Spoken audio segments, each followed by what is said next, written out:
Alright, so today we're going to make some Danish dough, and first of all, I want to shout out to my good friend Gordon Ramsay. Thank you for your comments on my YouTube channel. Really glad that you appreciate it, and keep watching, buddy. I'm kidding. Alright, so this is Danish dough, and it starts out with as the modified straight dough mixing method. Because you've got a lot of fat and you've got a lot of sugar, you want to get that liquefied before you move on. So we're going to start off with our fat, our sugar, and this is a lot like the creaming method. Later when we're making cookies and we're talking about the creaming method, making muffins, we're talking about the creaming method. This is very similar but not the same. My purposes are not the same. So I got my fat, my sugar, my salt, my flavorings, which are the nutmeg, the very little bit of nutmeg. One of my favorite spices to use in Danish dough instead of nutmeg is cardamom. It's really delicious. It's kind of floral and fragrant, and it really works well in Danish dough. I might put my non-fat dry milk in, but this time I've opted to reconstitute it. Now typically I won't do that. I'll go ahead and put it in here, and I'll allow the eggs to reconstitute it, but I had all that water sitting around, so I decided to go ahead and do it. And every now and then I'll see a little lump of dry milk in my Danish dough, and I'll wish I'd reconstituted it. So I'm going to go ahead and do that. So we're going to start off with this. Now in the creaming method, what we're doing here is we're creaming. We're creating pockets in the fat for the moisture to reside in.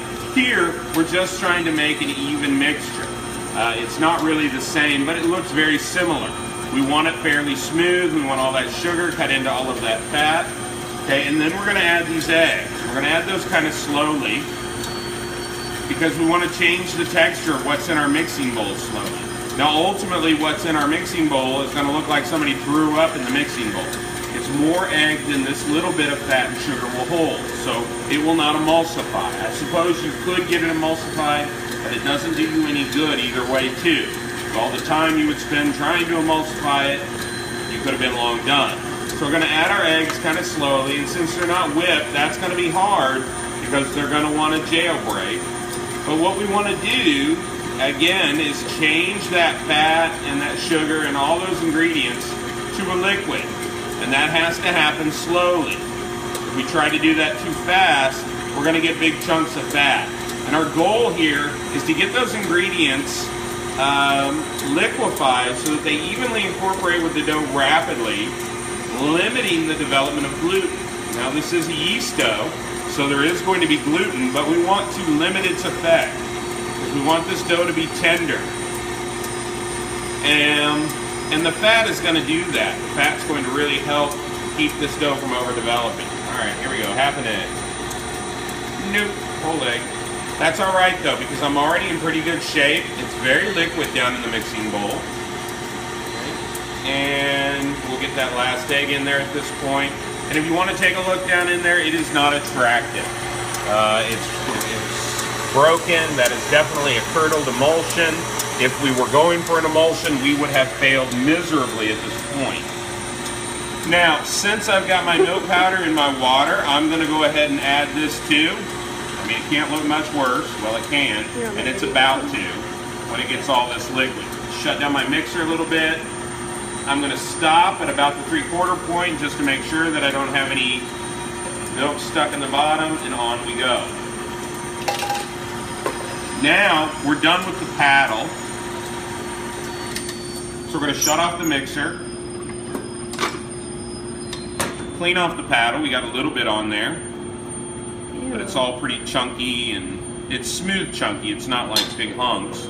That's good. And again, if you look in the mixing bowl, you're going to see a lot of fat floating on a lot of liquid. It's not emulsified at all. That is not our goal. Now we're going to add all of our flour, and this is two different flours. We want a little bit less gluten development, so we use a little bit of pastry flour along with our high gluten flour. We're modifying the amount of protein in the flour that we're using by doing that.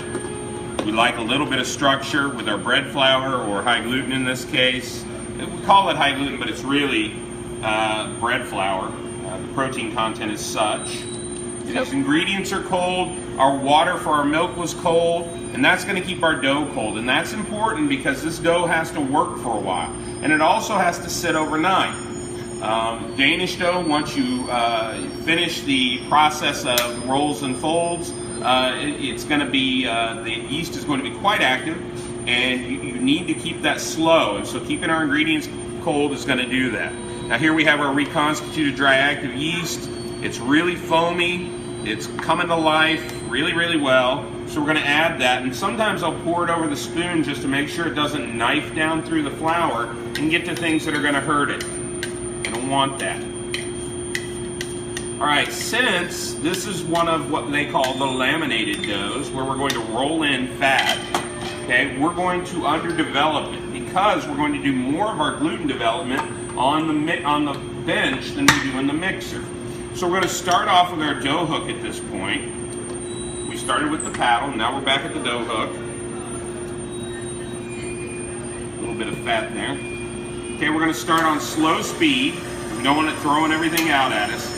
Once our dough comes together, we're going to start our timer, and we're going to develop this at medium speed for 2 minutes. No more, no less. We want to make adjustments to our dough. If it seems pretty dry, we want to add a little moisture. If it seems a little wet, we want to leave it alone. It's better to have a little bit of a wet Danish dough than it is to have a dry Danish dough. So your big problem spot, or the big goal, is to make sure that you don't have a dry dough. So we're going to wait a little bit longer before we start the timer. We're almost there. But once this comes together, then we'll begin the timer.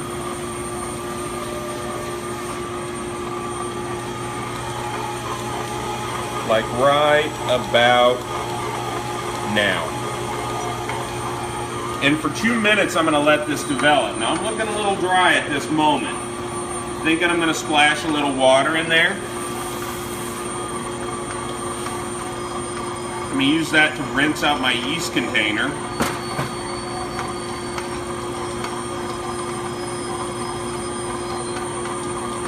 And this is going to look pretty rough when it comes out. But remember, you're going to do the bulk of your development on the bench. You're going to roll this dough out. You're going to lay fat in. You're going to fold it. You're going to roll it some more. Over the course of the next hour, we're going to roll this dough 3 different times. We're going to stretch it. We're going to develop gluten in it 3 different ways. So you want the dough to be a little underdeveloped in the beginning. So that 2 minutes is perfect. Once we're done, we're going to put it on a sheet pan lined with a little bit of high gluten flour. We're going to stick it in the cooler while we prep our roll-in or our fat. So we'll come back to that. I'm going to take this off as soon as I hit 2 minutes and 1 more minute. You guys go ahead and get started on your dough, and I'll come around and take a look at it, and we'll go from there. Any questions? No, sir. Okay, let's do it.